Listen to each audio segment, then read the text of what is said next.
नमस्कार, मैं वैष्णवी चौहान आपका स्वागत करती हूँ आपका राज्य आपकी खबर में। खबरों की तरफ रुख करेंगे। फर्रुखाबाद से बड़ी और दुखद खबर। आलू के भाव माटी मोल रहने और लागत न निकलने के कारण जिले के किसानों की फसल पूरी तरह बर्बाद हो गई।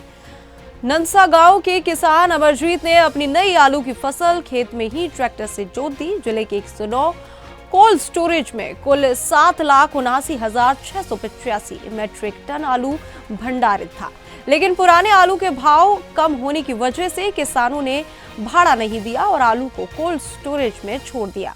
कई कोल्ड स्टोरेज मालिक आलू सड़कों पर फेंक रहे हैं। जिला आलू विकास अधिकारी राघवेंद्र सिंह ने बताया कि निर्यात न होने और पैदावार बढ़ने से आलू के भाव में गिरावट आई है। कितने कोल्ड स्टोर है, कितना आलू है भंडारित हुआ था? देखिए, जनपद में बेसिकली जो आलू का एक प्रमुख केंद्र है अपने प्रदेश में फर्रुखाबाद, ठीक है। और फर्रुखाबाद के एडजॉइनिंग डिस्ट्रिक्ट जैसे शाहजहाँपुर है, कन्नौज है, ये एडजॉइनिंग डिस्ट्रिक्ट, ये सब आलू का एक मुख्य केंद्र माना जाता है प्रदेश में।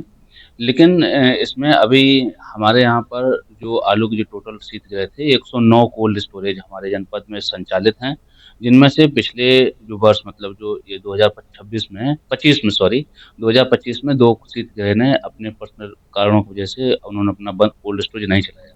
तो उम्मीद है आगे आने वाले वर्ष में जो ये भी कोल्ड स्टोरेज हमारे 2026 में शुरू होंगे। इसके साथ ही साथ हमारे जनपद की टोटल जो भंडारण क्षमता है वो 10,39,580.87 मीट्रिक टन है। पिछले जो वर्ष में 2025 में हमारे यहाँ पे जो आलू का भंडारण 7,79,685.65 मीट्रिक टन भंडारण हुआ था कुल शीतगृह में। और जो अभी तक जो निकासी है, निकासी हमारे शीतगृह में 100% हो चुका है। आज ही हमने जो कोल्ड स्टोरेज का जो एसोसिएशन उनसे भी बात किया है, ठीक है। और जो हमारे जो मेन कोल्ड स्टोरेज के मालिक हैं, जो प्रमुख कोल्ड स्टोरेज हैं, उन्होंने कम से कम 70 से 80 कोल्ड स्टोरेज ने मतलब डायरेक्टली इनडायरेक्टली लिखित में भी हम लोगों को दे दिया है, ठीक है, कि हमारे यहाँ से भंडारण कंप्लीट हो चुका है। हर साल ऐसा होता है कि जो चिप्सोना सीआईपीसी ट्रीटेड चैम्बर होते हैं, तो सीआईपीसी ट्रीटेड चैम्बर में कुछ एक कोल्ड स्टोरेज आलू अपना चिप्सोना रखते हैं, ठीक है। वो हर साल ऐसा यहाँ पे ट्रेडिशन है, पिछले कई सालों से उनको वो लोग एक्सपोर्ट करते हैं या कहीं बाहर लेके जाते हैं। सर, आलू का भाव बहुत कम हो गया था, उसके बाद किसानों ने भाड़ा नहीं निकल रहा था, कोल्ड में ही बहुत से किसानों ने आलू छोड़ दिया था। और इस समय जो नए आलू की फसल उसमें भी भाव कम मिल रहा है, खेत में फसल जुतवा रहे हैं किसान। नहीं, ऐसा नहीं। देखिए, ये आप हम इस बात से सहमत नहीं है आपकी कि खेत में किसान आलू जुतवा रहे हैं, क्योंकि मेरा फर्रुखाबाद का ही मेरा पूर्व में डिस्ट्रिक्ट फर्रुखाबाद ही था। मैं कन्नौज का ही रहने वाला हूँ और यहाँ पे हमारे काफ़ी रिश्तेदार हैं, हमारे जान-पहचान के लोग भी हैं, ठीक है, जिनकी ज़मीन है यहाँ पे। आलू कहीं जोता नहीं। संभल से बड़ी खबर। खाद्य सुरक्षा विभाग ने जोया रोड स्थित जाकिर चिकन शॉप का पंजीकरण निलंबित कर दिया है। ये कार्रवाई दुकान में अनियमितताएं पाए जाने और खाद्य सुरक्षा नियमों के उल्लंघन के कारण की गई। निरीक्षण के दौरान पाया गया कि दुकान अपने पंजीकृत स्थान से अलग जगह पर संचालित हो रही थी और धार्मिक स्थल से उचित दूरी का पालन नहीं कर रही थी। जिलाधिकारी के निर्देश पर खाद्य सुरक्षा विभाग जनपद में निरीक्षण कर रहा है। वहीं दुकानदार को 14 दिनों के भीतर नोटिस का जवाब दाखिल करने का समय दिया गया है, जिसके बाद आगे की कार्रवाई तय होगी। जिलाधिकारी महोदय के निर्देशानुसार खाद्य सुरक्षा विभाग द्वारा नियमित रूप से सभी खाद्य प्रतिष्ठानों का निरीक्षण किया जा रहा है। इस क्रम में प्राप्त सूचना के आधार पर आज संभल शहर में जोया रोड स्थित जाकिर मीट शॉप का निरीक्षण किया गया था विभागीय टीम द्वारा, जिसमें निरीक्षण के दौरान पाया गया कि उनकी जो दुकान है, जो जब उस समय उनके द्वारा जो पंजीकरण प्राप्त किया गया था वो किसी अन्य स्थान का था एवं उनके द्वारा स्थान परिवर्तन कर दूसरी जगह ये जो मीट की दुकान का संचालन प्रारंभ किया गया था, जो कि नियमों का सरासर उल्लंघन है। साथ ही उनके दुकान के निरीक्षण के उपरांत ये पाया गया कि अन्य साफ सफाई संबंधी अन्य प्रकार की जो अनियमितताएं भी शामिल हुई थी, प्रकाश में आई थी। इसके क्रम में विभाग द्वारा तत्काल प्रभाव से उनका खाद्य पंजीकरण निलंबित कर दिया एवं उनको 14 दिवस का समय दिया गया, जिसमें वो अपना उत्तर या कोई भी जवाब प्रस्तुत करें। अगर वो उनके द्वारा जवाब प्रस्तुत नहीं किया जाता है या संतोषजनक नहीं पाया जाता है तो उनका खाद्य पंजीकरण निरस्त कर दिया। खाद्य सुरक्षा विभाग ने मीट की दुकानों पर भारी मात्रा में छापेमारी की है, जहां कुछ दुकानदार अपने दुकान की शटर गिराकर मौके से फरार हो गए। वहीं एक दुकान मौके पर खुली मिली है, जिसमें भारी मात्रा में अनियमितताएं पाई गई हैं। आपको बता दें ये पूरा मामला संभल सदर कोतवाली इलाके का है, जहां पर खाद्य सुरक्षा विभाग की डीएम के निर्देशन में वहाँ मीट की दुकानों पर छापेमारी करने पहुंची, जहां पर अनियमितताएं पाई गई हैं भारी मात्रा में, जिसकी शिकायतें मिल रही थी लगातार इनकी जो शिकायतों को गंभीरता से लेते हुए जो है खाद्य सुरक्षा विभाग की टीम मौके पर पहुंची है और मौके पर जाकर के दुकान को बंद कर दिया है और उसके जो है लाइसेंस निरस्तीकरण की बात कही है। अब जो विभाग है, खाद्य सुरक्षा विभाग है, वो लगातार कार्रवाई करता हुआ देखा जा रहा है। वहीं जो दुकानदार हैं उनके लिए नोटिस जारी किया गया है कि अपना जो जवाब है 15 दिन के अंदर प्रस्तुत करेंगे, अन्यथा उनका जो लाइसेंस है रद्द किया जाएगा। आपको बता दें ये जो दुकान है दूसरी जगह का लाइसेंस था और वहां पर उसकी जगह पर दूसरी जगह पर ये लाइसेंस चला रहा था। अब जो विभाग है आगे की किस तरह की कार्रवाई करता है, लेकिन फिलहाल में इस दुकानदार को नोटिस जारी किया गया है 15 दिन जवाब देने के लिए और जो लाइसेंस है निरस्त करने की जो कार्रवाई की जा रही है। रामपाल सिंह, सुदर्शन न्यूज, संभल। जिलाधिकारी आजमगढ़ से बड़ी और चिंताजनक खबर। रोनापुर थाना क्षेत्र में सोमवार को एक मदरसा प्रबंधक कलामुद्दीन की संदिग्ध परिस्थितियों में मौत से इलाके में हड़कंप मच गया। पुलिस का कहना है कि आरोपी विभिन्न मामलों में वांछित था और गिरफ्तारी के लिए दबिश देने गई टीम को देखकर भागते समय उसकी तबीयत बिगड़ गई। वहीं परिजन और ग्रामीणों का आरोप है कि पुलिस के दबाव और मारपीट के कारण उसकी मौत हो गई। मृतक के परिजन ने थाने के सामने प्रदर्शन किया। घटना के बाद रोनापुर थाना परिसर में भारी पुलिस बल तैनात किया गया। वही एसपी ग्रामीण चिराग जैन ने बताया कि शव का पोस्टमार्टम कर आवश्यक कानूनी कार्रवाई की जा रही है। हादसे की वजह तो एक तरह से देखा जाए तो हमारे यहाँ के कलामुद्दीन थे और उनको परेशान किया जाता था, क्योंकि एक मुकदमे में वांछित थे, उनको परेशान किया जाता था। और आज जो है कुछ लोग गए थे थाने से जाने के बाद जो है कि उनको दौड़ाया गया और दौड़ाए जाने के बाद वो नीचे गिर गए। उनको कुछ चोटें भी आई और मारा भी गया और जिनसे हार्ट अटैक आने से उनकी मृत्यु हो गई। सोसाइटी वाला मदरसे का ही वो है मुकदमा। हाँ, कल इन लोगों से बताया था, कल फोन किए थे। हाँ, दरोगा साहब से बात हुई, सुरेंद्र यादव दरोगा है, हाँ, उनसे बात हुई थी। हाँ, उनसे मैंने बोला देखिए उनको हार्ट है बहुत ज्यादा, उनकी तबीयत नहीं सही रहती। हाँ, उसके बाद भी वो लोग गए और दौड़ाए उनको, आधे घंटे तक दौड़ा के वहाँ पे मार के छोड़ दिया। और जब हमको पता चला, अगल बगल वाले जब फोन करने लगे वहाँ से, मैं जा रहा था तो खेत में गिरे पड़े थे और रास्ते में लोग मिले। इसका वीडियो है मेरे पास, थोड़ा सा है। और रास्ते में लोग कहने लगे कि तुम्हारे पापा की तबीयत खराब है। अच्छा, पुलिस वाले बोले? सुरेंद्र यादव बोल रहे थे। हाँ। और लोग 4-5 लोग साथ में थे, एक लेडीज साथ थी। हाँ, और ये लोग पता नहीं किसके कहने पे वो ये सब कर रहे हैं, पता नहीं क्या। और जैसे पुलिस वाले वहाँ पर गए तो क्या बोले आपसे? बोले कि अपने पापा को लेकर जाओ, और वो मरे पड़े हुए थे। अच्छा, खेत में उनकी डेथ हो गई थी। अच्छा। जब मैं वहाँ पे गया तो वो थे नहीं, उनका इंतकाल हो गया। थाना रोनापार की पुलिस द्वारा 2 मुकदमों में वांछित चल रहे एक व्यक्ति को पकड़ने आज सुबह गई थी, जिसमें दूर से ही देखकर पुलिस को व्यक्ति भागने लगा। सांस फूलने के उपरांत वो वहीं बैठ गया, जिसके बाद उसकी थोड़ी तबीयत खराब हो गई। परिजनों द्वारा उसको हॉस्पिटल ले जाया गया, डॉक्टरों द्वारा उसको मृत घोषित कर दिया गया था। इसके बाद उसको पोस्टमार्टम के लिए भिजवा दिया गया है। पोस्टमार्टम डॉक्टरों के पैनल द्वारा और वीडियोग्राफी के माध्यम से किया जा रहा है। अब तक की जो जानकारी की गई है उसमें यह व्यक्ति पूर्व से हृदय की समस्याओं से ग्रसित था, जिसके संबंध में सभी तक। चंदौली से बड़ी खबर। मुख्यालय पर स्थित केजवी नंदा अस्पताल को बदनाम करने की कथित साजिश एक बार फिर नाकाम हो गई। रविवार को एक महिला मरीज ने अस्पताल पहुंचकर डॉक्टर आनंद प्रकाश तिवारी से झगड़ा किया और अमर्यादित भाषा का प्रयोग करते हुए धमकी दी। हालांकि अस्पताल स्टाफ ने संयम बनाए रखा और किसी अव्यवस्था को होने से रोका।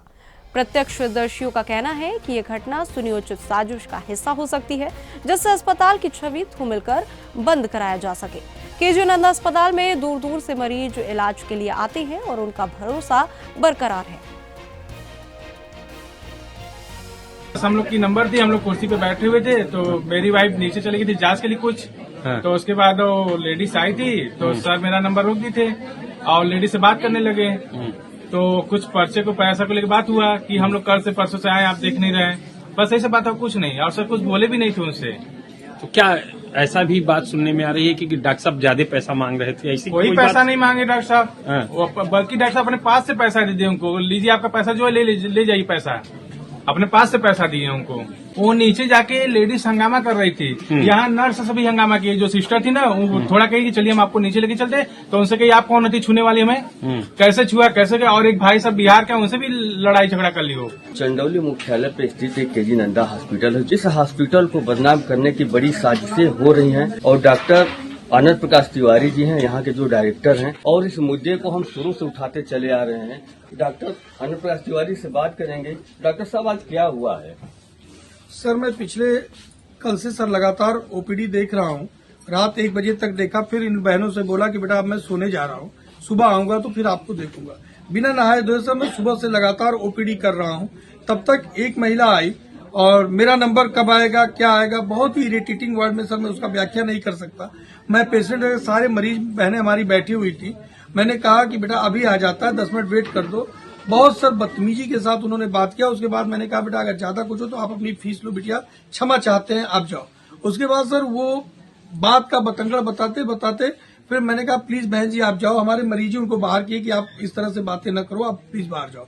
बाहर गई, बाहर जाने के बाद फोन करके 2-3 लोगों को बुलाई, बोल रही है कि लाइट ऑफ करके मेरे साथ ये हो रहा है वो हो रहा है, जबकि हम लोग सर ये देखिए मैं दरवाजे के पास अपने टेबल पे बैठा हूँ, यहाँ पे मैं दरवाजे के पास बैठा हूँ और हमारी सारे पेशेंट यहाँ बैठे हुए हैं।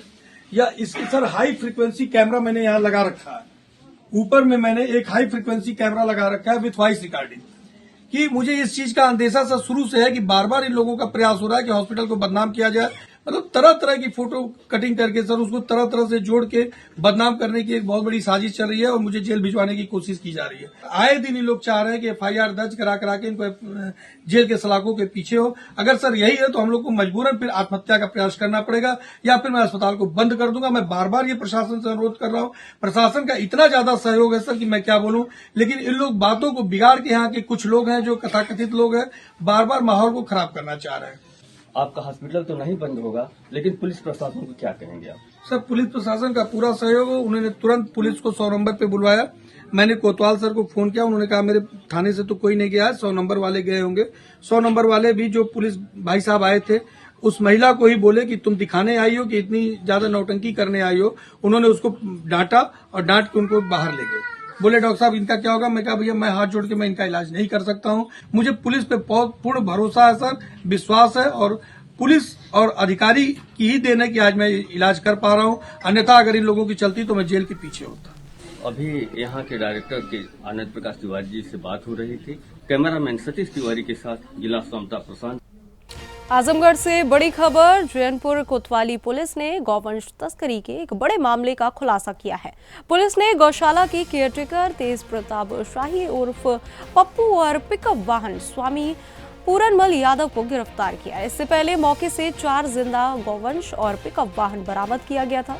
एसपी ग्रामीण चिराग जैन ने बताया कि आरोपी अन्य साथियों के साथ मिलकर गौवंश चोरी कर बिहार ले जाकर बेचते थे और धन राशि को बांटते थे। जांच में कई ग्राम प्रधान और संदिग्ध शामिल हैं।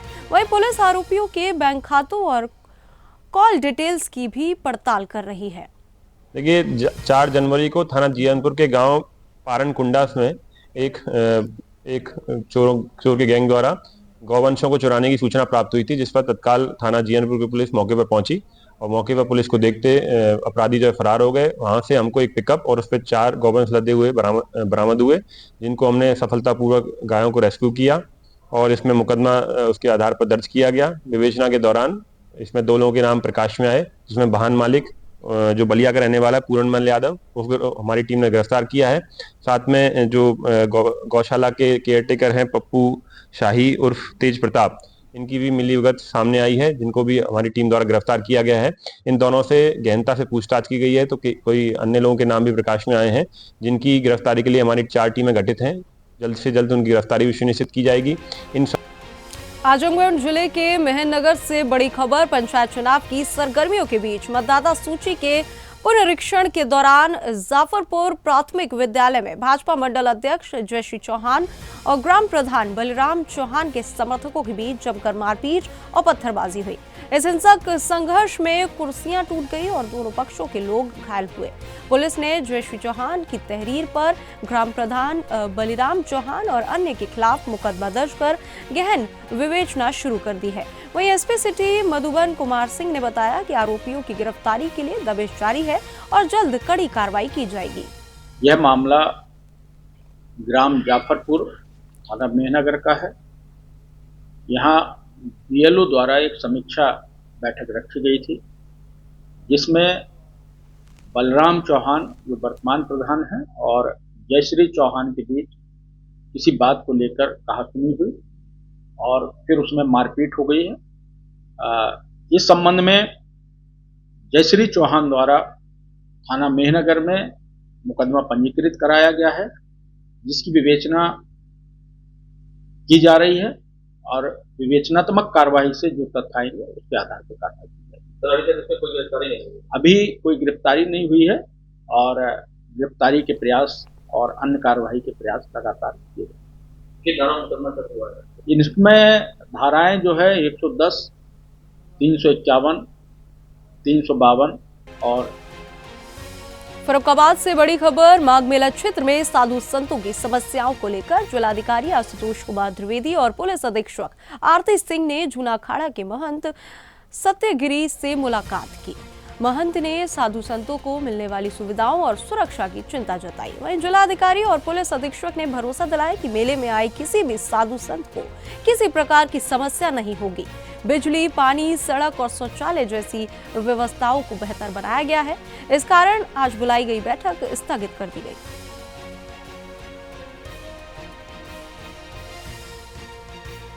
हो उसके लिए लगातार हम लोग प्रयासरत हैं।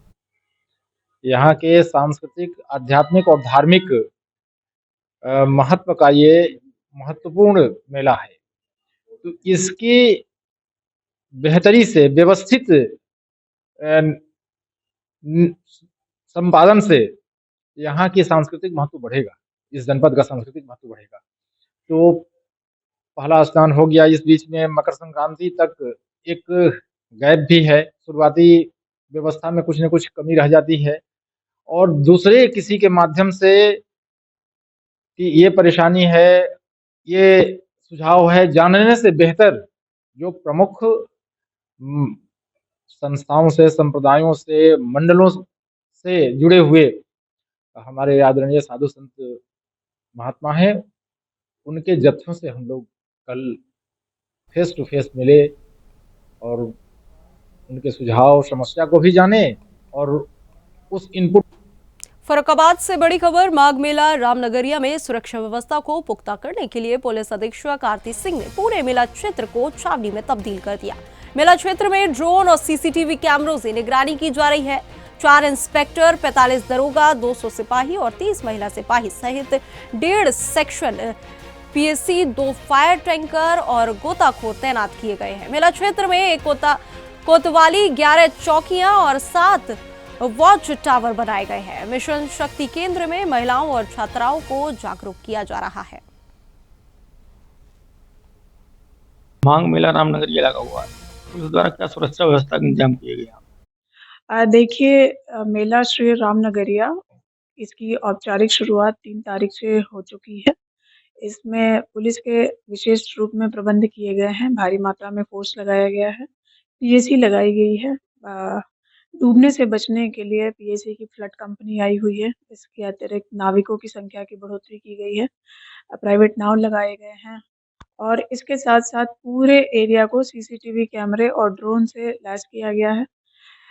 लगभग 7 वॉच टावर बनाए गए हैं, जिससे पूरे क्षेत्र में निगरानी रखी जा सके।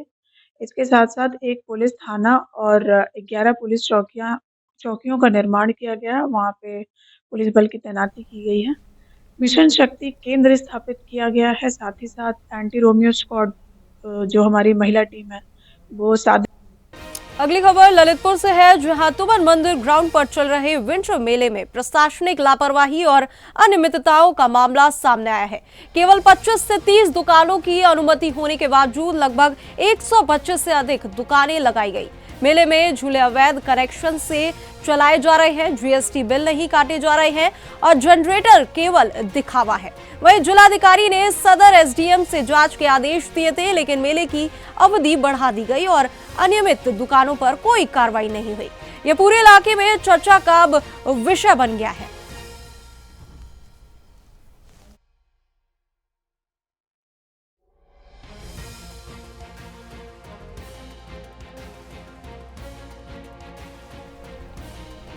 खबर फिरोजाबाद से है, जहां थाना जसराना क्षेत्र के वांछित अभियुक्त सहरोज खान को पुलिस मुठभेड़ में गिरफ्तार किया गया। आरोपी नाबालिग के साथ दुष्कर्म और अश्लील वीडियो बनाने का मामला दर्ज था।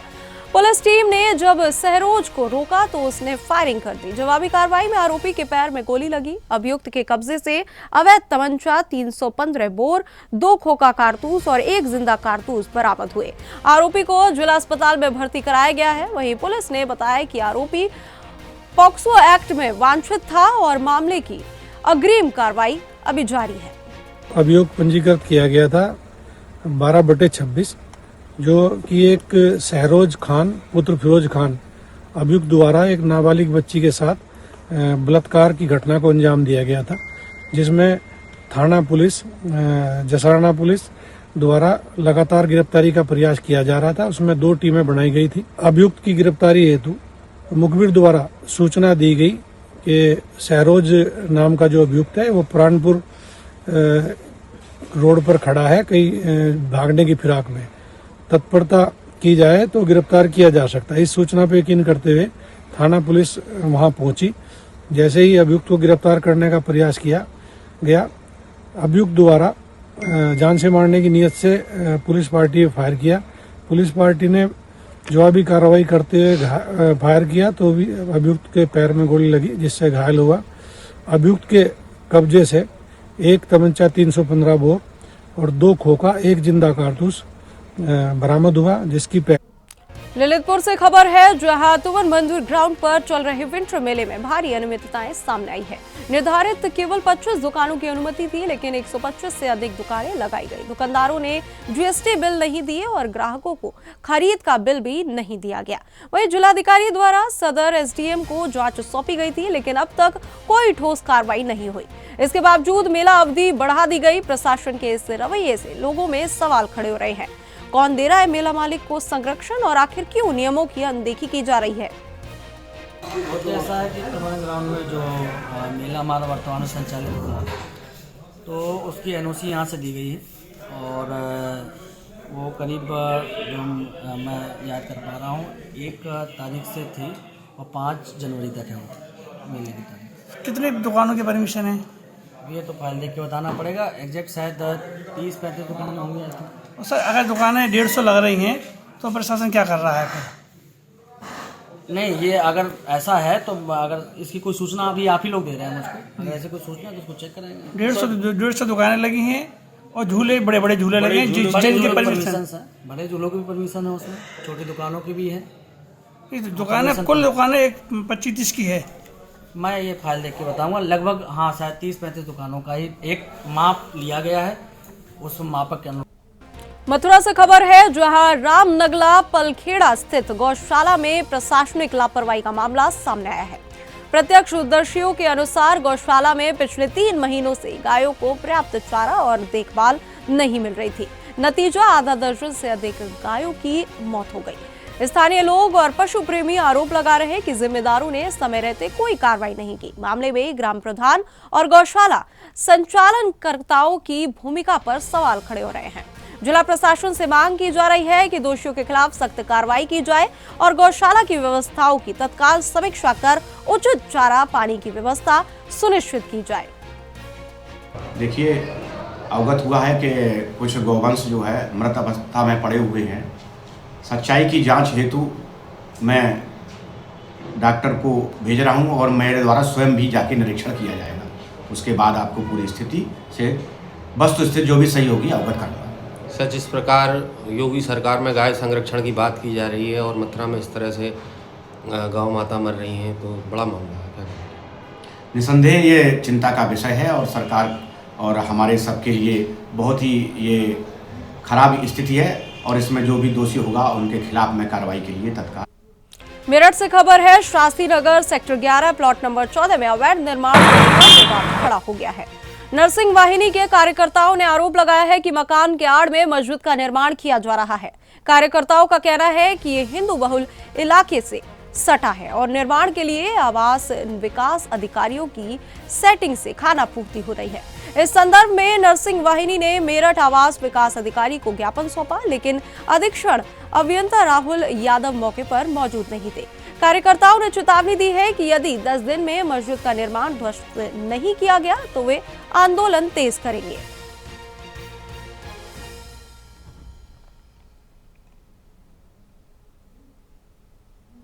मथुरा से बड़ी खबर है, जो छाता तहसील में मथुरा डीएम चंद्र प्रकाश सिंह की अध्यक्षता में संपूर्ण समाधान दिवस का आयोजन किया गया। इस अवसर पर कुल 53 शिकायतें प्राप्त हुई, जिनमें से 3 का मौके पर ही निस्तारण किया गया। डीएम ने सभी विभागों के अधीनस्थों को सख्त निर्देश दिए कि शिकायतों का समयबद्ध और गुणवत्तापूर्ण निस्तारण किया जाए। अधिकांश शिकायतें भूमि विवाद, अंश निर्धारित और राशन वितरण से संबंधित थी। साथ ही गौरक्षक दल की सूचना पर डीएम ने अवैध कच्चे मीट की दुकानों को बंद कराने के आदेश एसडीएम और कोतवाली प्रभारी को दिए।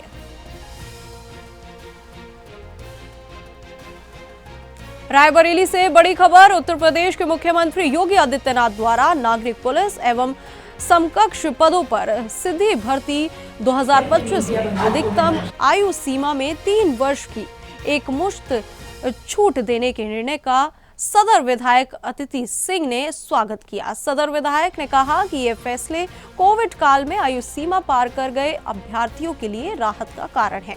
नागरिक पुलिस, पीएससी, सशस्त्र पुलिस, महिला बटालियन, जेल वार्डन समेत लगभग 32,000 पदों पर इससे हजारों युवाओं को अवसर मिलेगा। अतिथि सिंह ने बताया कि उन्होंने स्वयं 12 जून 2025 को मुख्यमंत्री से इस पर मांग रखी थी। प्रेस कॉन्फ्रेंस की है, मेरे साथ खुद हैं, बात करने के लिए मौजूद हैं। जानेंगे कैसे मुख्यमंत्री सरकार को धन्यवाद ज्ञापित करेंगी, खुद स्वयं जानेंगे। नमस्कार। आज जैसे आपने अभी अपने इंट्रोडक्शन में ही कहा कि उत्तर प्रदेश पुलिस भर्तियां जो होनी हैं, लगभग 37,000 रिक्त पद हैं जिनके लिए ये सारी भर्तियां होनी हैं। इसमें माननीय मुख्यमंत्री जी ने, उत्तर प्रदेश सरकार ने जो हमारे तैयारी में जुटे हुए नौयुवक हैं उनको 3 साल की आयु छूट दी है और इसके लिए मैं माननीय मुख्यमंत्री जी को तहे दिल से धन्यवाद कहना चाहती हूँ, जिन्होंने ये संवेदनशील कदम उठाया।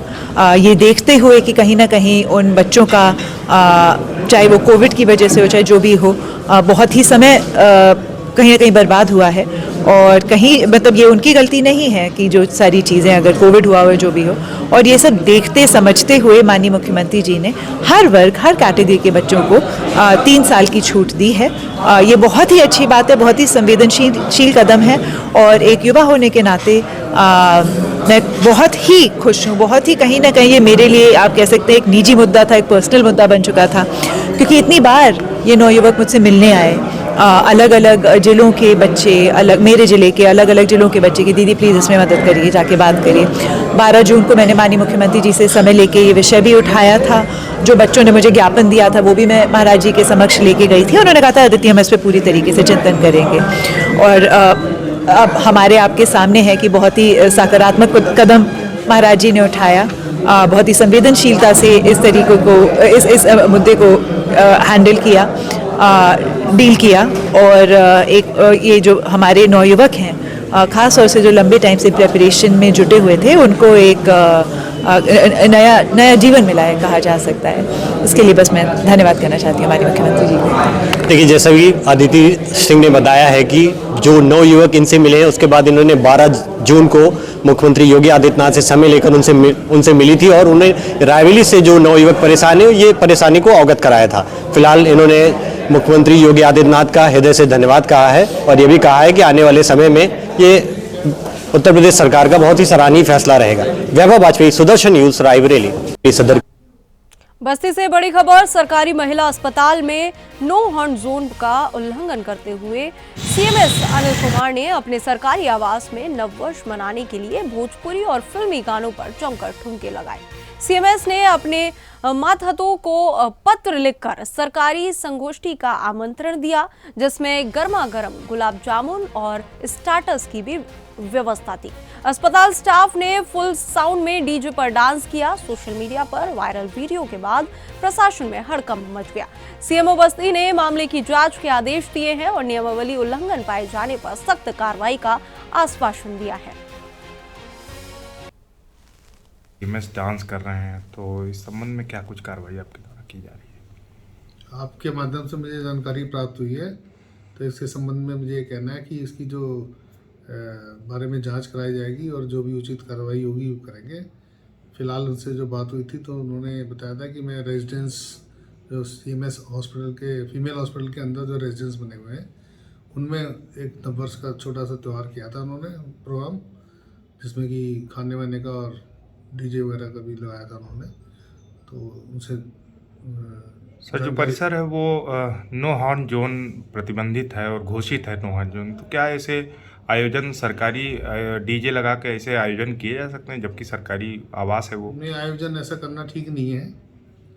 अगर किया है इन्होंने तो गलत है और फिर उनसे भी बातचीत की जाएगी इस संबंध में और जो जांच की करवाई जाएगी, जो भी उचित कार्रवाई होगी करेंगे। एक पत्र भी, सरकारी पत्र भी आदेशित किया गया था स्टाफों का और वो पत्र भी वायरल हो गया, जिसमें कई नाश्ता से लेके स्टार्टर से लेके और गुलाब जामुन खाने की व्यवस्था की बात की जा रही है। तो सर ये जी हाँ, आपके द्वारा मुझे संज्ञान में लाया गया है, वो लेटर मैंने देखा है अभी थोड़ी देर पहले, तो उसमें भी इस तरह से लिखा हुआ।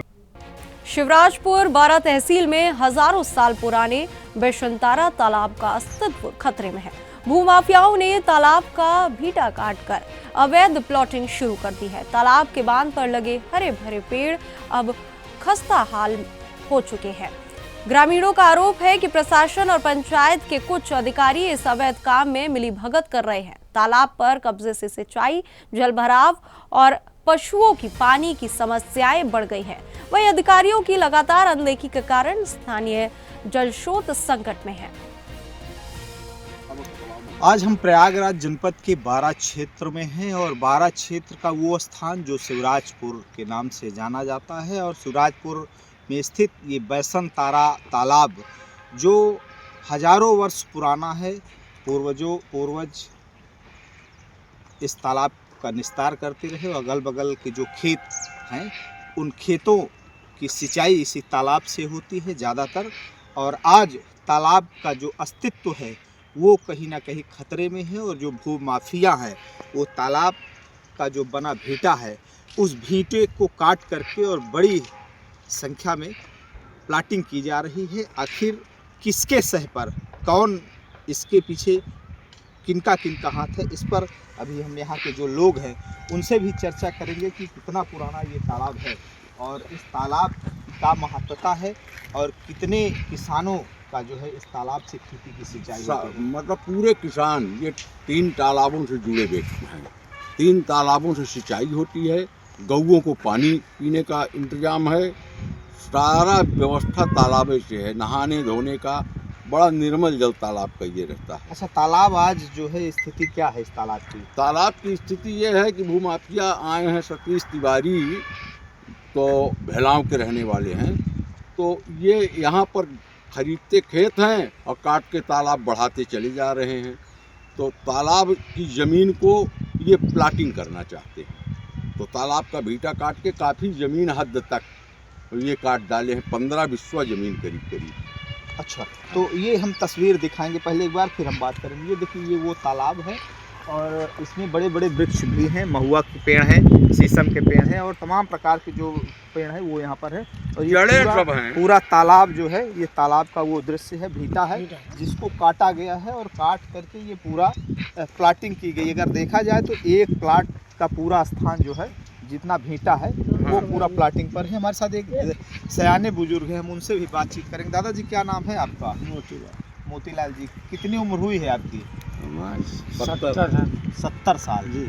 अच्छा, इसके पहले क्या स्थिति थी इस तालाब की? अच्छा बढ़िया रही। अच्छा और नहा धोवत रहे सब। अब पुराने में सब किसान लोग खेती बाड़ी यही से सिंचाई रही, तब बोर नहीं रहा कुछ, यही से जीवन रहा, सब जीवन रहा है। हाँ, खेती हो तो रही अच्छी। गौओं को पानी, पशु पक्षी इंसान सबका निस्तार इसी तालाब सबका से निस्तार रहा है। और आज क्या स्थिति है आप मौके पर? अब आज स्थिति है कि अब यह काटा काट में चाहे बेटा, काट में चाहे कोई सुनवाई नहीं। कोई सुनवाई नहीं है। अच्छा, तो क्या ये सही है? सही है जो ये काट कर प्लाटिंग कर रहे हैं? हाँ सही है। नहीं नहीं गलत है। नहीं गलत है ये, गलत है। ये गलत है। हम 5 गजलें से देखी थी कि पूरा भीटा खाना है, भीटा प्लाटिंग। हाँ प्लाटिंग कर रहे हैं, गलत कर रहे हैं।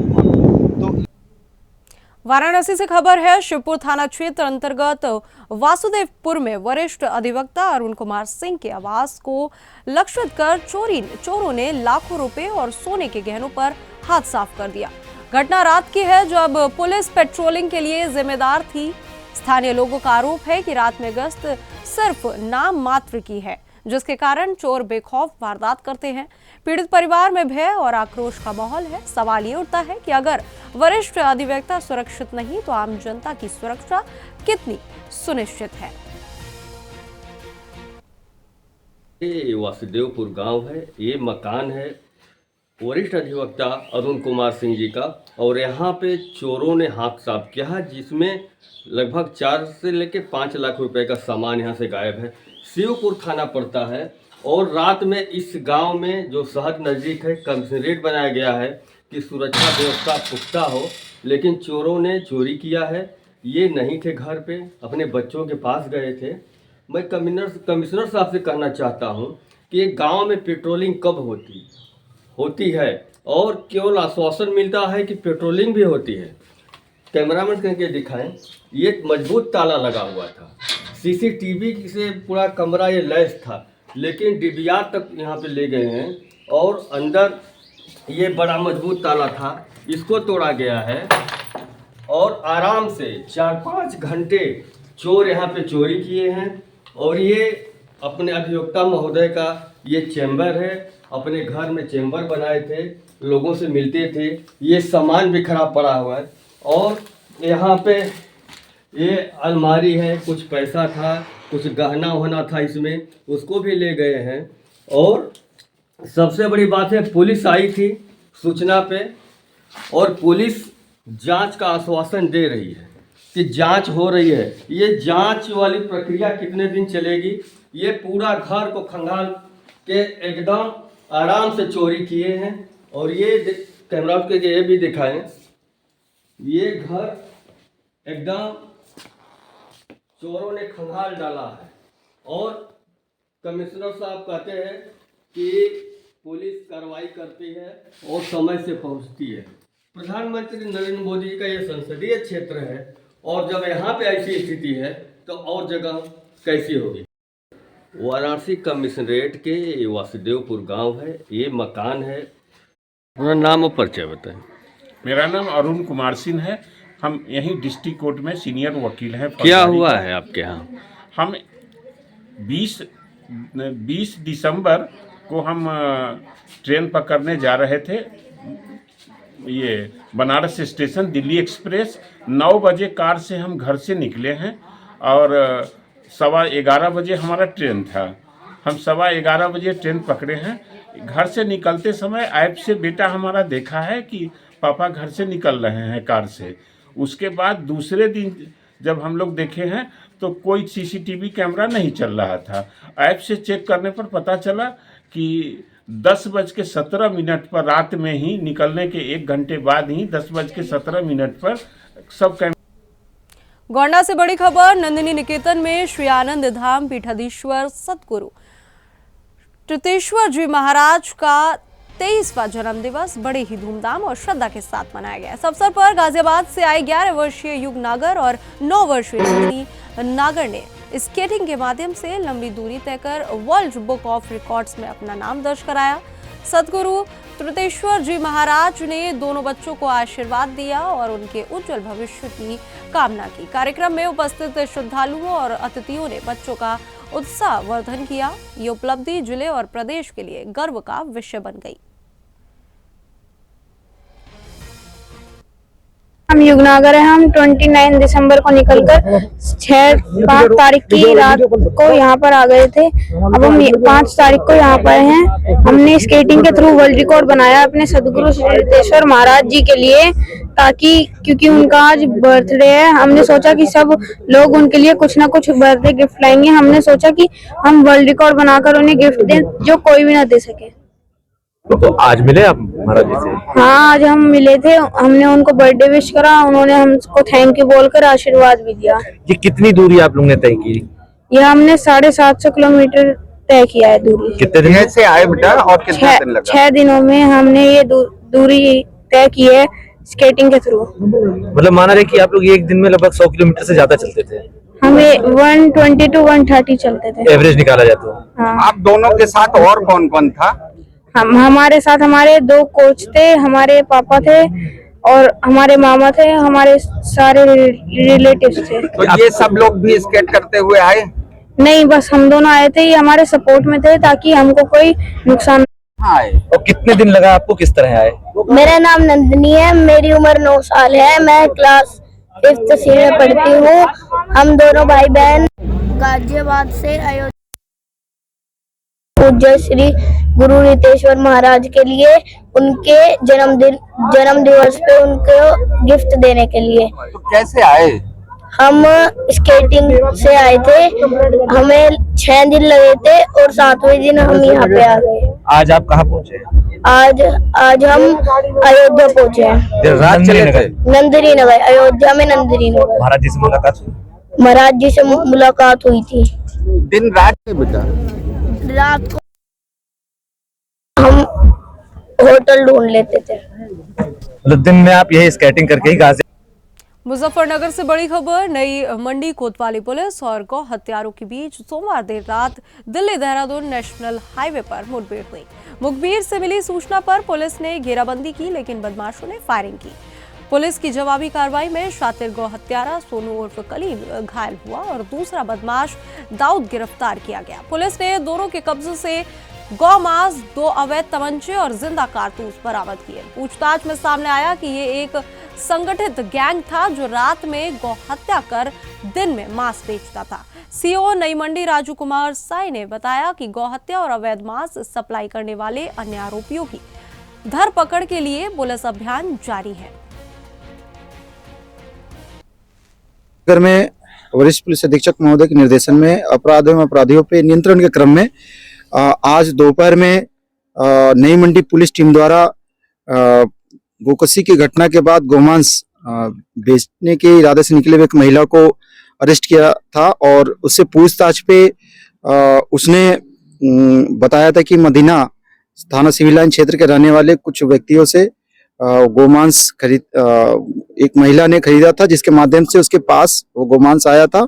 पुलिस ने बृहद रूप से पूछताछ करने के बाद गोकसी के मुकदमा पंजीकृत कर उसे जेल भेजा और उसे पूछताछ में जो तथ्य सामने आया उन तथ्यों पर भी पुलिस अभी जांच कर रही थी और आगे कार्रवाई कर रही थी। उसी क्रम में आज अभी रात्रि में थोड़ी देर पहले नई मंडी पुलिस की टीम हाईवे पे चेकिंग कर रही थी। उसी दौरान एक मुखबिर द्वारा बताया गया कि जो दोपहर में गोकसी की घटना कारित की गई थी उसमें गोकसी के बचे हुए मांस को बागोली की तरफ सप्लाई करने के नियत से कुछ बदमाश गोमांस लेकर आ रहे हैं। इस सूचना पर नई मंडी पुलिस टीम ने घेराबंदी की। बजड़ी के जंगल की तरफ से आने वाले रास्तों पर उन्होंने अपनी दबिश लगाई।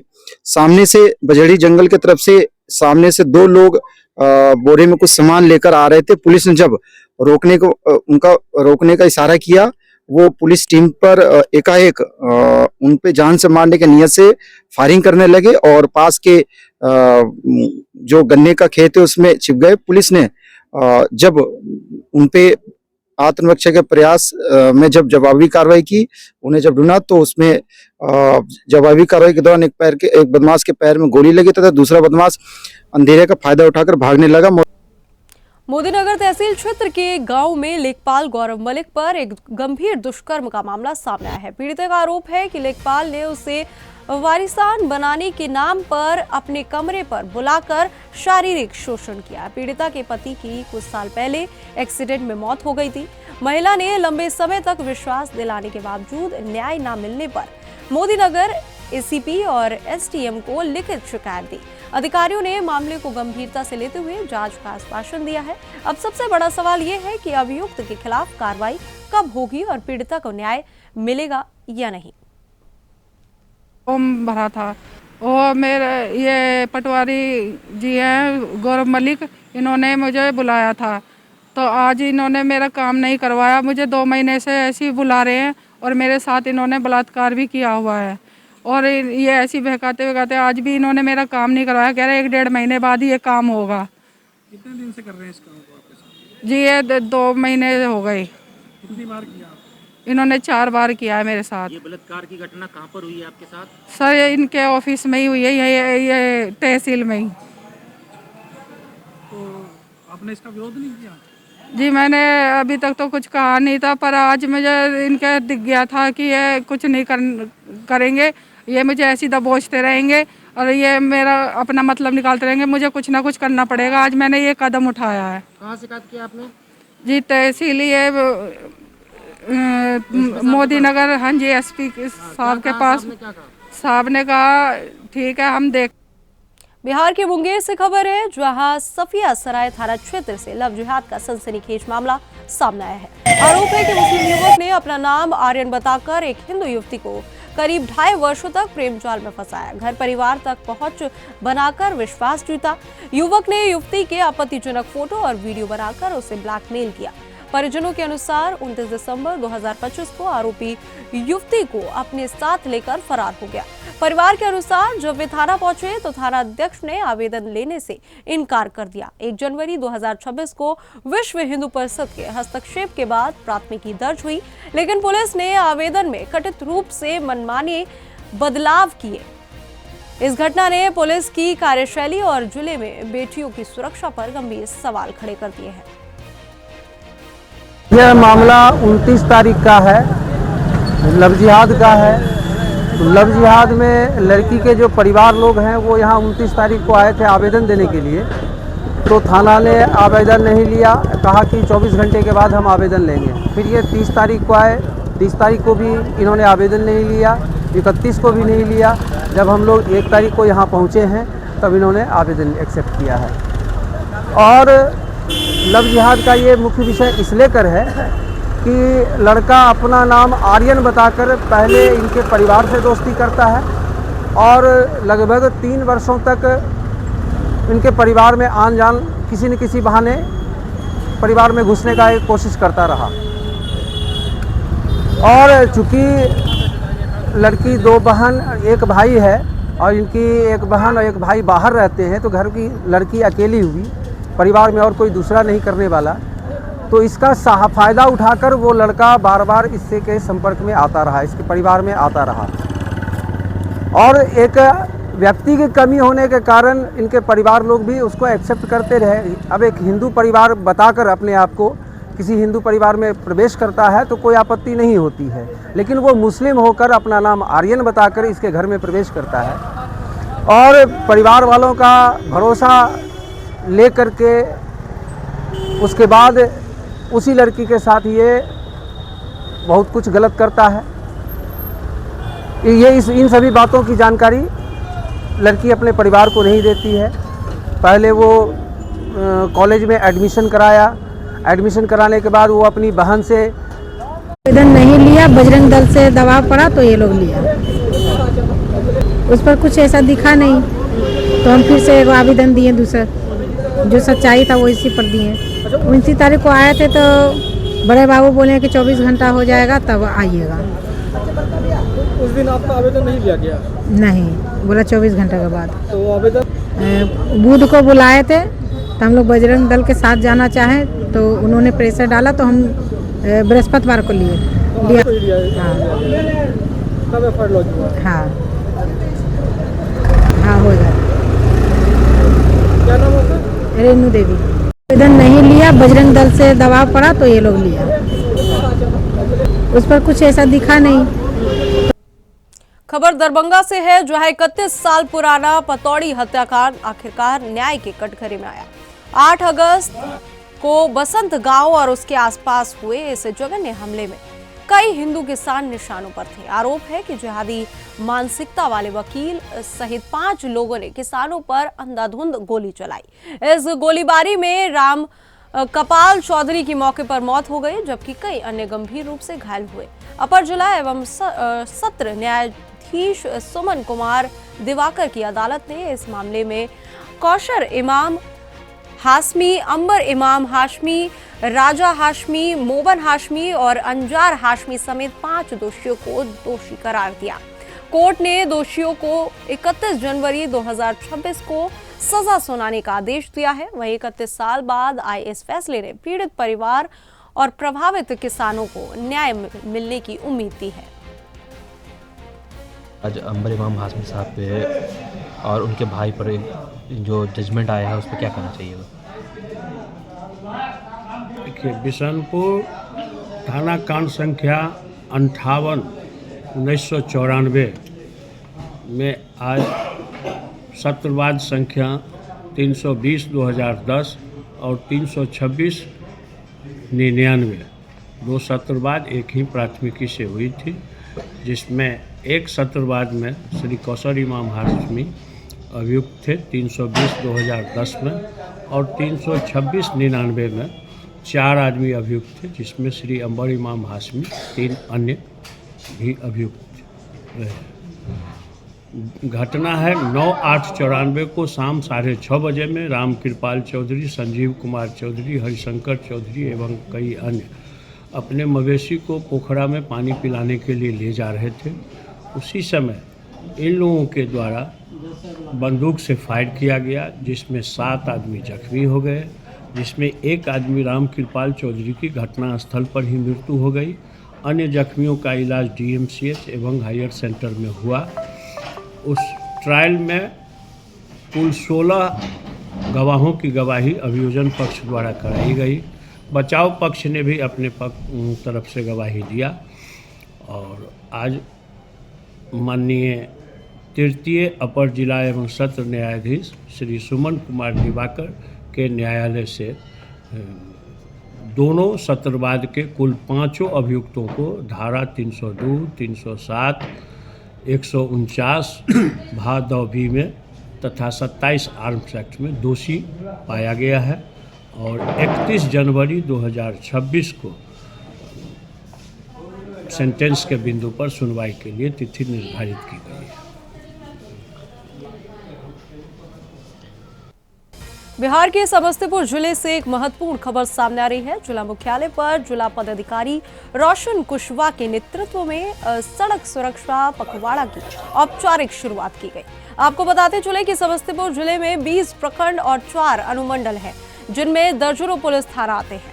जिले में यातायात व्यवस्था को मजबूत बनाने और सड़क दुर्घटनाओं को रोकने के उद्देश्य से यह अभियान शुरू किया गया है। जिला पदाधिकारी ने आम नागरिकों से आग्रह किया है कि वाहन चलाते समय तेज गति से वाहन ना चलाएं, यातायात नियमों का पालन करें और नशे की हालत में वाहन संचालन से बचें। इसके साथ ही चौक चौराहे पर पुलिस और ट्रैफिक व्यवस्था भी सुनिश्चित की गई है। इस अवसर पर जिला पदाधिकारी ने शपथ पत्र के माध्यम से सभी नागरिकों और कर्मचारियों को यातायात नियमों का पालन करने की शपथ भी दिलाई। सड़क सुरक्षा माह हमारे राज्य में और हमारे ज़िले में चल रहा है, जिसमें लोगों को जागरूक करने के लिए लगातार अनेक गतिविधियाँ की जा रही हैं। इसी क्रम में आज प्रचार वाहन का भी हम लोगों ने रवाना किया, जो क्षेत्र में जाकर लोगों को इस बीच में सड़क सुरक्षा के जो मानक हैं, स्वयं हेलमेट पहन के चलने का, सीट बेल्ट लगाने का, ओवर स्पीडिंग नहीं करें, किसी भी तरह की। खबर मध्य प्रदेश के सिद्धि जिले से क्षेत्र की जन समस्याओं को लेकर कांग्रेस कार्यकर्ताओं ने मड़वास थाना का घेराव कर जोरदार प्रदर्शन किया। इस दौरान कांग्रेस नेताओं और कार्यकर्ताओं ने SDM और पुलिस प्रशासन को 20 सूत्रीय मांगों के साथ ज्ञापन सौंपा और आम जनता की समस्याओं का शीघ्र समाधान करने की मांग की। कांग्रेस नेताओं का आरोप है कि क्षेत्र में लगातार बढ़ रही अवैध गतिविधियों, कानून व्यवस्था की बिगड़ती स्थिति और जन समस्याओं की अनदेखी आम नागरिकों के लिए परेशानी का सबब बन रही है। प्रदर्शनकारियों ने मांग की कि थाना क्षेत्र में नियमित गश्त बढ़ाई जाए, शिकायतों पर त्वरित कार्रवाई हो, अवैध गतिविधियों पर सख्त नियंत्रण रखा जाए और जनता को सुरक्षा का भरोसा दिलाया जाए। विधि के नेतृत्व में मड़वास थाना घेराव किया गया, किस उद्देश्य के साथ आज घेराव किया गया था? देखिए, कानून व्यवस्था पूरी तरह से पटरी से उतर गई है। अभी हमारे ज्ञापन में जो एक बिंदु जुड़ा था कि टिकरी निवासी उमेश सिंह की दर्दनाक मृत्यु हुई और वो सिर्फ बालू के अवैध परिवहन और पुलिस की लापरवाही से उस परिवार को न्याय मिले। दूसरा, अभी बसोर परिवार आपने देखा कि नए साल का उत्सव मना रहा था और उसके घर पहुंच के उसके डीजे वगैरह उसका जब्त किए और उसको मारपीट किए। मारपीट करने के बाद इनको छोड़ दिए। इसके बाद जब ये रिपोर्ट लिखाने गए, दोबारा आए तो उनकी रिपोर्ट नहीं लिखी गई और आज पैसा दिया गया कि जाके दवाई करा लो। इस तरह पुलिस का आतंक है, पुलिस का भय है।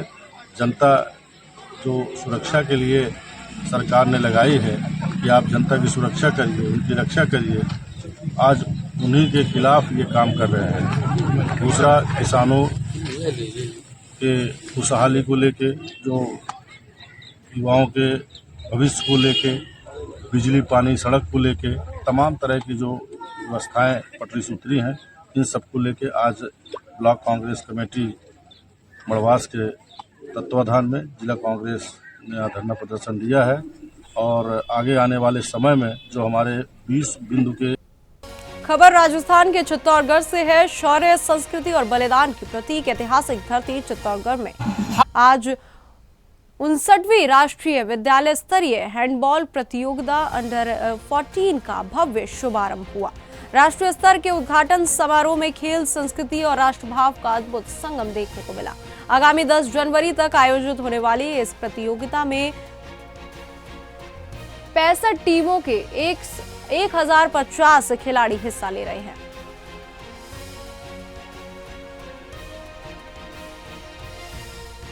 National handball under 14 school Chittorgarh में हो रहा है और इस कार्यक्रम में यहाँ पर पूरे देश से हमारे हर स्टेट और यूटी से 65 से ज्यादा टीम है और 1000 से ज्यादा ऐसे स्पोर्ट्स पर्सन बच्चे बच्चियां पधारे हैं जो अगले 5 दिन इन खेलों में भाग लेंगे।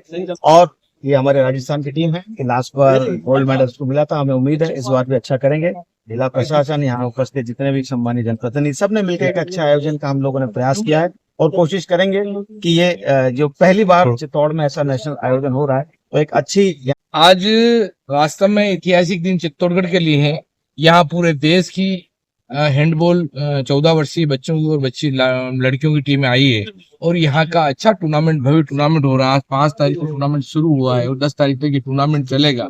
वास्तव में यहाँ के जनप्रतिनिधियों को धन्यवाद दूं, यहाँ के प्रशासक को धन्यवाद दूं और पूरी प्रशासनिक तंत्र इसमें लग रहा है और यहाँ के जितने भी लोग हैं वो सब इस टूर्नामेंट में लग रहे हैं और पारोली स्कूल को भी धन्यवाद देना चाहूँ। तो यहाँ शिक्षा विभाग के हमारे दोनों डीओ साहब है, दसुरा जी हैं या राजेंद्र जी, इनको भी धन्यवाद देना चाहूँ। पूरी टीम वर्क होके ये अच्छा काम किया है इन लोगों ने। आज टूर्नामेंट की शुरुआत हुई है और अच्छी स्थिति यहाँ की रही। आज क्या घोषणा है? और फिलहाल इस बुलेटिन में इतना ही। देश और दुनिया की तमाम खबरों के लिए हमारे साथ बने रहे और देखते रहे सुदर्शन न्यूज। जय